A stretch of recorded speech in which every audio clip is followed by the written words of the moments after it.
Unfortunately, we're going to have to navigate these waters together over the next 6 to 10 months. I mean, because, from the pandemic to the football pandemic, that is, two teams that are practicing social distancing at a record level now, 0-10 combined, as you said.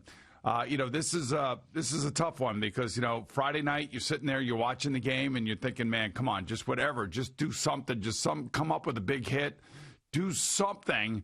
And, the Rays came through, and I didn't expect it. And certainly to have Chapman on the mound 2 years running now and be the losing pitcher is a little bit stunning, to say the least. And he's got the smirk on the mound and everything else. I don't think it's a smirk of any sort of joy or happiness. I just think it's a reaction to his disgust at what just happened and how it happened and the fact that it happened again 2 years in a row. I mean, we can get into the Yankees and what I think they need to do and all that other stuff. I don't really think they need to do as much as everybody feels like they need to do. And I know. Well, I mean, how many times though? I know. You're going to see the same thing. I know, but again, I know, and that's the offensive side of it. But in much like in the NBA playoffs and the NHL playoffs, in the football playoffs, there's an intensity that gets ratcheted up by the teams that are participating. And the same thing can be said in the Major League Baseball playoffs. And usually that intensity comes from the pitching staff of the opposing team that ends up winning the series.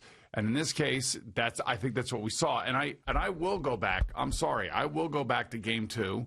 And I will go back to the decision that the Yankees collectively and collaboratively made together to do what they did to Deivi Garcia and Jay Happ as one of the most idiotic things I think I've ever seen a Yankee team do in my time sitting behind this microphone in the 13 years that I've been doing this.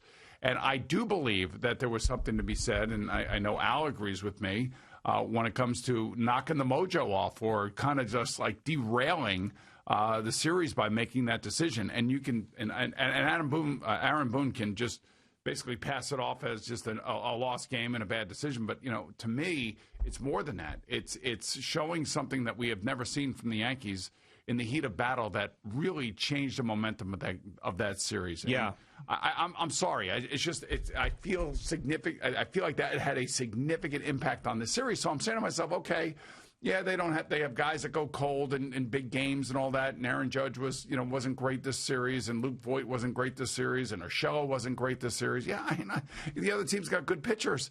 But again, I go back to the Yankee injuries for their pitching staff. I go back to that particular decision to play that game that way in Game 2. But you're still in an elimination game where you can't score any runs. That happens 3 out of the last 4 years. I know that. I understand all of that. But I don't look at it as 5 individual games. I look at it as a series and what happens during that series and the decisions that are made during that series that end up either throwing a game away or trying to protect another game and another pitcher, thinking that he's going to be better, Tanaka in this case, in Game 3. But I also know that a lot has to do with the injuries that are suffered for all of these teams. And how it impacts them negatively. I mean, look at the Nets. I mean, the Nets signed 2 guys that barely played for them this year to, $70 million worth of contracts. And, they were nice. It was lucky enough to be able to make the playoffs. But in a truncated season, they would have never made the playoffs, I don't believe, had they played a full season. But, that's the way it is. And I don't believe that the Rays would have made the playoffs had they played a full season. Well, I don't know. I mean, they were the 1 seed. I mean, you can make more of a case for the Yankees not doing it as the 5 seed. The Rays were the 1 seed, and they did make the playoffs last year in a 162-game season. Listen, I'm with you. I said the same thing after that Game 2, that the Yankees decided to be the Rays, and the Rays were in their head, and they decided to do something that the Rays would do, and it screwed up everything for them. But I do believe when you've got Garrett Cole on the mound, and I know it was short rest, and he is dealing, and he's the guy that you wanted, and he was the missing piece, and once again you're in a situation where you score 1 run in an elimination game, you can't just go back to that Game 2 in that particular game. I do think that it changed the series, but in that spot, the guy that you wanted to be pitching was pitching, and he was great, and you still got shut down. And you still got beat by a better team because the Rays were a better team. They were a better team than you in the regular season, and they were a better team than you in the postseason. They're 1 run better than you in a 5-game series. Ultimately is what it comes down to. And when you look, I know, G. The Yankees won, 3 games against them the entire year? Yeah. Well, out of how many? 15? No, they won 4, actually. All right, 4 out of... I understand. Yeah, 4 out of 15. And it came down to your 100-mile-an-hour fireball, fastballing closer who gives up a home run to a lightly hitting third baseman out of the blue. But why is the game in that situation? Because they couldn't hit. Because they scored 1 run. Just like they couldn't hit in 2017. Just like they couldn't hit against the Red Sox in the ALDS. It's because they can't hit. We sit here and we kiss their ass up and down about this lineup all the time. But when it matters, they stink. When it counts the most, they never get it done. So, yes, all the things about the pitching are true, and they need to make sure that happens again. But let's really look at the facts and why this team isn't moving on. It's because there's better teams than them that hit when it matters. It's just too bad. That's the difference. It's too bad they couldn't find a space for Miguel Andujar. He can hit. That some bitch can hit, man. I'm telling you, he can hit, man. He is a great hitter. I know they can't find a place for him in the field, and they have a $300 million DH. So, when you start analyzing the Yankees, man, there are guys that are really, really, guys that are here, and you're not going to be able to do anything about it. And I would say that the biggest decisions are going to be made behind the plate with Gary Sanchez. Well, he's gone. He's got to be gone. Okay, I would say left field with Brett Gardner, and whether or not it's Clint Frazier's spot. They're not going anywhere in center field. They're not going anywhere in right field. They have to re-sign DJ LeMahieu. I guess you could change up things in the infield. You could make DJ LeMahieu your starting first baseman if you wanted to move on from Luke Voit and Mike Ford and that whole group of that situational stuff. And maybe you find a shortstop and you move Torres back to second base. I guess you could do things like that. But you're going to get Severino back. You're going to get Herman back. You'll have another year of Devi Garcia, assuming he doesn't hurt his arm. You'll have Jordan Montgomery coming back. They may go out and sign another pitcher, and we'll be going down this road again. They'll hit a ton of home runs during the regular season, and then when they get into the playoffs, they're going to have to, and I know what's going to happen. We're going to get to spring training, assuming it opens on time and all that other stuff, and they're going to be odds-on favorite, much like the Dodgers will be once again to get to the playoffs, and then it will be a question of whether or not they can get through a top-end pitching staff if that pitching staff is healthy for the opposing teams that they're playing. You know what's really frustrating? So the Yankees identified a couple of problems going into the last 2 off seasons. One was that it was too much all or nothing in the lineup. So they got a guy like DJ LeMahieu, and they put him in there, and they said, this is the perfect guy that we need. It's a contact guy. He's not a strikeout or home run guy. So they got him, and he was great. But then the next year they get eliminated from the postseason by the Astros. Then they say, we don't have that number 1 dominant starter, and we need to go out and get that guy. So they pluck him off the Astros. They put him in the rotation, and he's great. And you have him going in a Game 5 elimination game, and he's also really, really good in that game, and you still lose. So now what are you identifying as the problem? Is it the core of the players that you have? Is it the fact that maybe you're looking at this bullpen and Aroldis Chapman, it's time to move on and say that he's just not as good as we want him to be? Is it the fact that, you're tied into Giancarlo Stanton for the rest of his life with that contract? But what else are you doing with the core of this team? I mean, you really have to look deep inside what the Yankees are to figure out these problems now, because I don't think it's we were almost there for the last number of years. No, this is the same thing is happening to us, and it's not like the Yankees are choking like they're the better team and they're choking. They're getting beat by better teams. That's what it is. I mean, it would be a completely different thing if the Yankees were, in these games and just fell apart and there was errors all over the place and guys who were hot in the regular season stopped hitting and whatever. I mean, this is like there are better teams that go mano-a-mano with the Yankees every year and beat them. And the Rays did it this year, and the Rays were not the big bad Astros or the Boston Red Sox that, now that cheating excuse stuff is out the window because you just got beat by a team that's got like a $15 payroll that is doing things better than just about anybody else. Right, and they stayed relatively healthy, and, and for the most part, they came in first place in a 60-game series, 60-game season. You can't mitigate the fact or lose the sight of the fact, I should say, that the Yankees lost Paxton. They lost. Tanaka's just not the player that he was when they signed him. He's just not. So if he's your second starting pitcher, in a situation like that, as Al has pointed out many a time, he's not a big game pitcher now. He was a big game pitcher 3 years ago or 4 years ago, but he's not now. And people have caught up to him. People have figured out he's a nibbler, and once he brings that 93-mile-an-hour flat fastball right over the plate, it's gone and it's going to get hit. And, Aaron Boone is like I told you, Usain Bolt on the top of the dugout steps waiting to get him out just in case. They also lost Canely, one of their more valuable relievers. I mean, there's a lot of reasons why they lose other than the guys, just not coming up with big hits and big moments. And the fact that they only had one at bat, I think, with a runner scoring and runner in scoring position in Game 5, speaks to what you're saying. Speaking to what you're saying, I know, but there's a lot of other reasons that goes on here. So now, Yankee fans will debate now for the next 3 months as to what Brian Cashman should do and how much money should he spend and who should he get rid of and who he should keep. I'm just telling you that they have been right there at the doorstep for the last 4 years. They have been. And I could say, I can give you 50 different reasons why they haven't made it all the way to the World Series and won a championship, but nobody wants to hear that. All they want to know is how are they going to get there, who are they going to get rid of, and who are they going to add?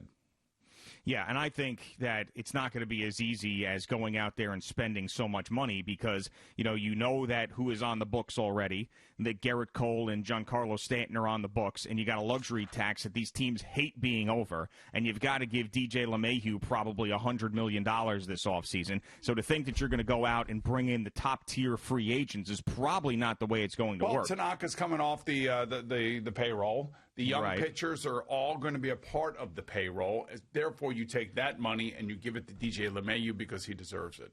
Yeah, and I just think that if they're really going to change the roster up, it's going to come in the form of a trade and not so much going out there and just throwing dollars at free agents. Or maybe they don't do a lot at all, and maybe they just hope that they're going to bring the team back for the most part because they're right there, and we're going to hope that we're healthier. We're going to hope this. We're going to hope that. See, I think after this series loss to the Rays, that hope that things are going to fall into place for you at some point, sometime with this particular group has to be reevaluated because it's too many times now. It's too many times. And it's like, they were the odds-on favorites to win the World Series starting this year.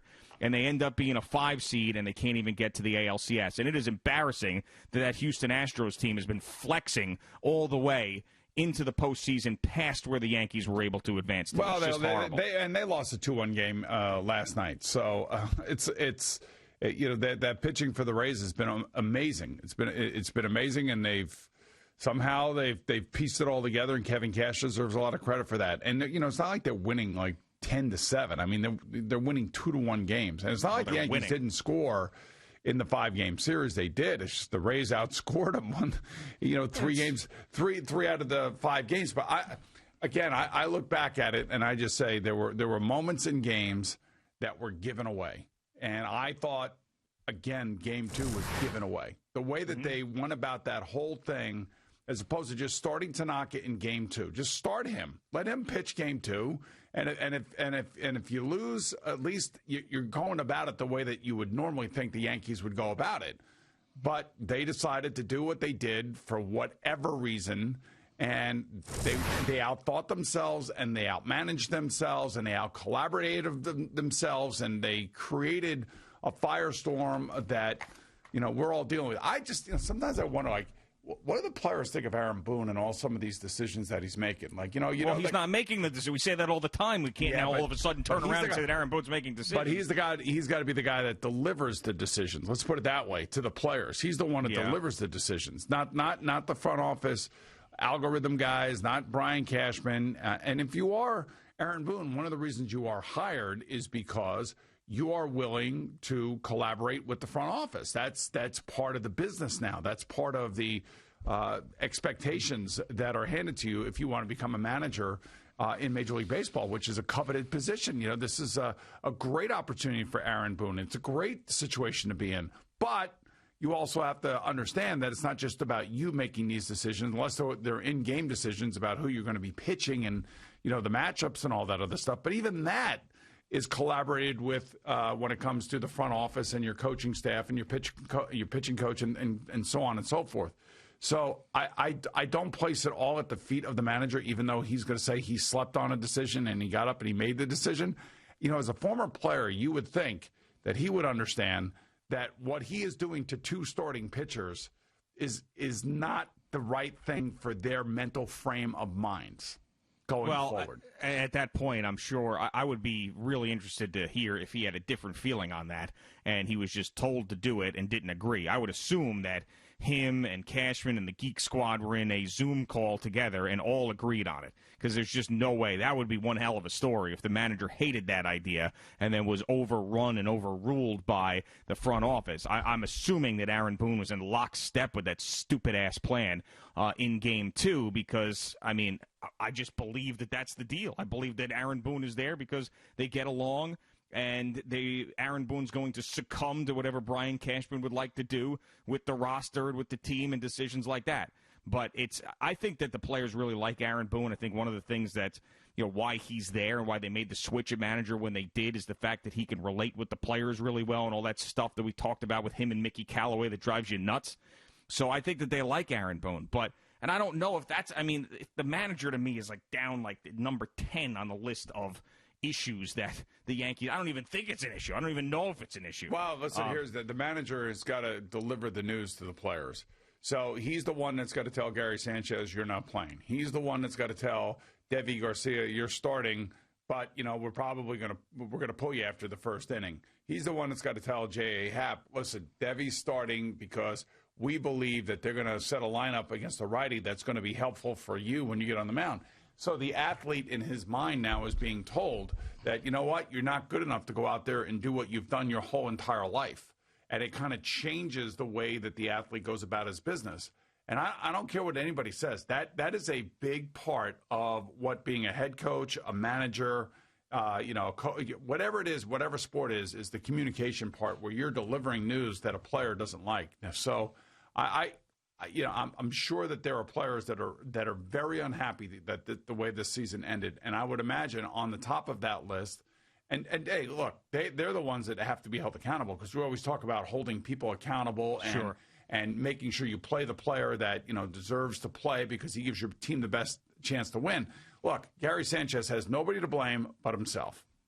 But when Aaron Boone's got to go in there and tell him, look, I'm hitting Mike Ford instead of you as a pinch hitter, or I'm going to bench you for Higashioka, you know, these are decisions that really do rub athletes the wrong way. I know I've been there. I've been on the other side of this decision, so I know what the hell I'm talking about when I say that the manager and the coach and their decisions and their conversations are vitally important to the success and the harmony of a team. Well, I'll counter that with it seemed like Joe Girardi and Gary Sanchez's relationship was part of the reason why Joe Girardi was out of town. Now, if you're going to tell me that Gary Sanchez and Aaron Boone, they have an issue with the decisions that are being made, I'll tell you that you can't fire a manager for someone who can't even hit 150 and can't block a ball. So I'm tired of Gary Sanchez. Right. Get him out of here. Exactly. He's not going to fire another manager, and I don't give a crap what he thinks when he gets sat down because he can't hit and he can't field. So I really need to care about his feelings at this point. How many opportunities? They had his back for how long, Gary Sanchez? They kept trotting his lazy ass out there year in and year out. Now we got to care about how he feels? No. You failed a million times over. Again, you are taking what I'm saying and not listening to how I'm saying it. What I'm saying to you, a manager's one of the I'm not agreeing with it. I'm just saying one of the most important things is how a manager delivers news to a player. And I'm just sitting here telling you, not all those players in that locker room were happy with the way that Aaron Boone managed this series because they weren't a part of it or how they were used in their own minds.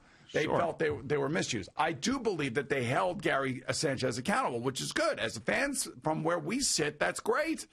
But I'm just telling you, from where the athlete sits, that creates an enormous amount of tension. So I think we're talking about the same thing. I'm just trying to tell you how the inner workings of a team can be like dismantled just by a couple of decisions if they're not handled the right way, or the person that is receiving the information is not happy about the decision that's been made. And I go back to Game 2. There is no way in the world that Deivi Garcia and J. Happ were happy about the way that thing started. That one, If you would have started with that example, I would have been agreeing with you. I don't care about Gary Sanchez. I know you don't, and I know the fans don't. I'm just telling you. The Yankees shouldn't either anymore. All they did was have this guy's back for the longest time and coddle him, and they finally did the right thing with him and sat his ass down in the most important games. It's easy for us to talk that way because we're not with him every single day. We don't see him every day. We're not watching what he's doing every day. Yeah. We are just seeing the unfortunate results that aren't where we want them to be as fans and as analysts. So we're kind of talking the same thing. We're talking differently about it. Now, the other thing too is I'm going to say this is that the Jets are a absolute 100% disaster. Thank you for watching. Please like, comment, and subscribe. And don't forget to hit the red bell so you're notified when we have new content.